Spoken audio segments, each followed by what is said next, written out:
India's #1 AI empowered institution, JKKN. Admissions open for engineering, pharmacy, allied health sciences, arts, nursing and dental. JKKN Institution, Kumarapalayam. தமிழகத்தில் இந்து கோவில்களை பராமரிக்கும் பொறுப்பிலிருந்து அரசின் அறநிலைத்துறை விலக வேண்டும் என்றும் இந்து கோவில்களை பாரம்பரியமாக பராமரித்து வந்தவர்களிடம் ஒப்படைக்க வேண்டும் என்றும் பாஜக தொடர்ந்து வலியுறுத்தி வருகிறது.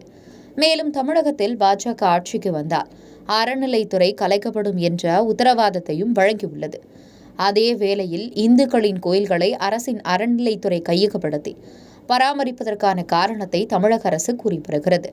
தமிழகத்தில் பெரும்பான்மையான ஆலயங்கள் நூற்றுக்கணக்கான ஆண்டுகளுக்கு முன்னர் மன்னர்களால் கட்டப்பட்டது என்றும் அதை கையகப்படுத்தி பாதுகாக்க வேண்டியது அரசின் பொறுப்பு என்றும் தமிழக அரசு கூறி வருகிறது. அதே வேளையில் கிறிஸ்தவ தேவாலயங்கள் தனியார்களால் கட்டப்பட்டவை என்றும் அவற்றை கையகப்படுத்த முடியாது என்றும் கூறப்படுகிறது. இந்நிலையில் சிவகங்கை மாவட்டம் திருப்பத்தூர் ஷாலின் என்பவர் உயர்நீதிமன்ற மதுரை கிளையில் மனு தாக்கல் செய்திருந்தார். 2023ஆம் ஆண்டில் விஜயா என்பவரிடமிருந்து தான் வாங்கிய சொத்துக்களை சார்பதிவாளர் பதிவிட மறுப்பதாகும்.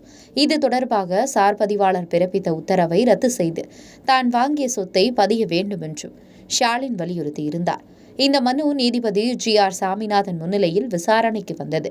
விசாரணையின் போது திருப்பத்தூர் சார்பதிவாளர் பதில் மனு தாக்கல் செய்திருந்தார். அதில் 2017இல் தமிழ் இவாஞ்சலிக்கல் லூத்தரசன் சர்ச் சொத்துக்களை உயர்நீதிமன்றம் அனுமதியின்றி பதிவு செய்யக்கூடாது என உத்தரவிட்டிருந்ததாகும். இது தொடர்பாக பதிவுத்துறைக்கு துறை IG சுற்றறிக்கை அனுப்பியுள்ளதாகும் தனது பதில் மனுவில் சார்பதிவாளர் சுட்டிக்காட்டியிருந்தார்.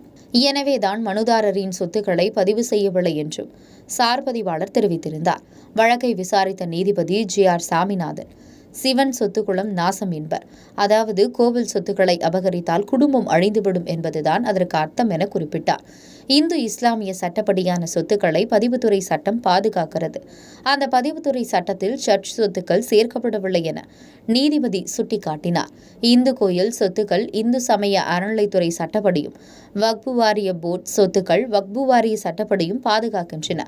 ஆனால் கிறிஸ்தவ சர்ச் சொத்துக்களை பொறுத்தவரை இதுபோன்ற சட்டம் இல்லாதது ஆச்சரியமாக உள்ளது எனவும் நீதிபதி தெரிவித்தார். இந்தியா மதசார்பற்ற நாடு, அனைத்து மதங்களையும் சமமாக அணுக வேண்டும். அதனால் சர்ச் சொத்துக்களை பதிவுத்துறை சட்டம் 22A பிரிவின் கீழ் கொண்டுவர வேண்டும். அதற்கான நேரம் வந்துள்ளது என்றும் நீதிபதி கூறினார். உயர்நீதிமன்றத்தில் DELC என்ற தமிழ் இவாஞ்சலிக்கல் லூத்ரன் சர்ச் சொத்து தொடர்பான பிரதான வழக்கு பதிவுத்துறை IG-யின் சுற்றறிக்கையை சுட்டிக்காட்டி ஏற்கனவே திரும்ப பெறப்பட்டுள்ளதையும் நீதிபதி சுட்டிக்காட்டினார். எனவே பிரதான வழக்கு நிலுவையில் இல்லாத போது இடைக்கால உத்தரவுக்கு உயிரில்லை என்றும் நீதிபதி குறிப்பிட்டார். இதன் அடிப்படையில் பதிவுத்துறை IG-யின் சுற்றறிக்கை சட்டப்படியான உத்தரவும் இல்லை என்ற உயர்நீதிமன்ற உத்தரவு குறித்து அனைத்து பதிவுத்துறை அலுவலகங்களும் தகவல் அனுப்பியுள்ளதா? DESC சொத்துக்களை பொறுத்தவரை தற்போது எந்த தடையும் இல்லை என நீதிபதி கூறினார். மேலும் சர்ச் சொத்துக்கள் பதிவுத்துறை சட்டத்தின் கீழ் பாதுகாக்கப்படாத நிலையில் அந்த சொத்துக்களை மறுப்பது சரியல்ல என்றும் சார்பதிவாளரின் உத்தரவை ரத்து செய்யப்படுவதாகவும் கூறிய நீதிபதி GR சாமிநாதன் மனுதாரர் பதிவுக்கு மீண்டும் விண்ணப்பிக்கலாம் என்றும் உத்தரவிட்டார். இந்த தீர்ப்பை பல்வேறு தரப்பினரும் வரவேற்றுள்ளனர். India's #1 AI empowered institution, JKKN. Admissions open for engineering, pharmacy, allied health sciences, arts, nursing and dental. JKKN Institution, Kumarapalayam.